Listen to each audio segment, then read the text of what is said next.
All right, welcome everybody. This is video number 44, and we're going to talk about exothermic and endothermic reactions. So, summary at the beginning that you guys like to do. You're going to define both of those terms. You're going to give an example of both of those, and you're going to explain how could you tell? Like basically, what did you see with your eyeballs that allowed you to be able to classify it as one or the other? And then I want you to really think hard. Why would it be beneficial to know before a reaction happens if it was going to be exothermic or endothermic? Meaning, what would that do for you or for those around you? So hang tight.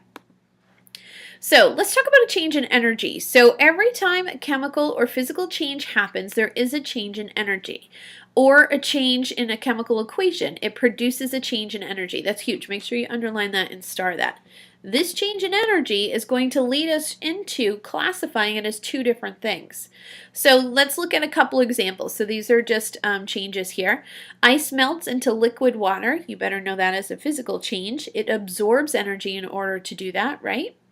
How about candle wax burning and gives off energy? Okay, that too is a change that we're talking about. Now, this change comes in two ways, exothermic and endothermic. And my little happy girl here who is by her campfire roasting marshmallows, is this a chemical change or a physical change? You said chemical change. Very good. That's right.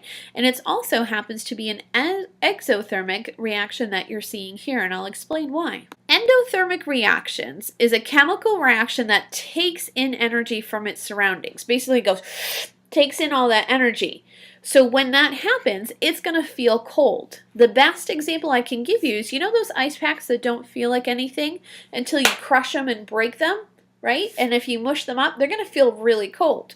All right, so let's talk exothermic. So remember my girl by the campfire before? This is another bonfire here.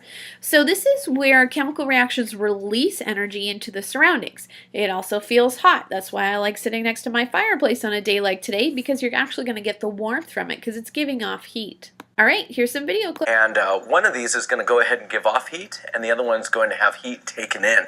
So I've got a beaker of water at room temperature. The red display shows that it's near 20 degrees C room temperature. And I'm going to lower the temperature, and I'm not going to do so electronically like with a freezer, and I'm not going to do it with ice. I'm going to dissolve a solid, which is actually going to promote an endothermic process. The solid is called ammonium nitrate. What's going to happen is water molecules will surround this, and the reaction actually sucks in energy. So we're going to see a nice little temperature decrease here.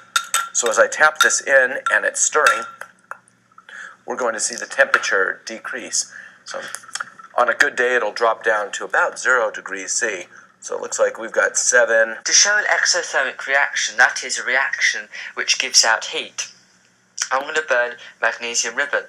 And what's going to happen is as that oxidizes, the atoms in the molecules are going to lose some energy. So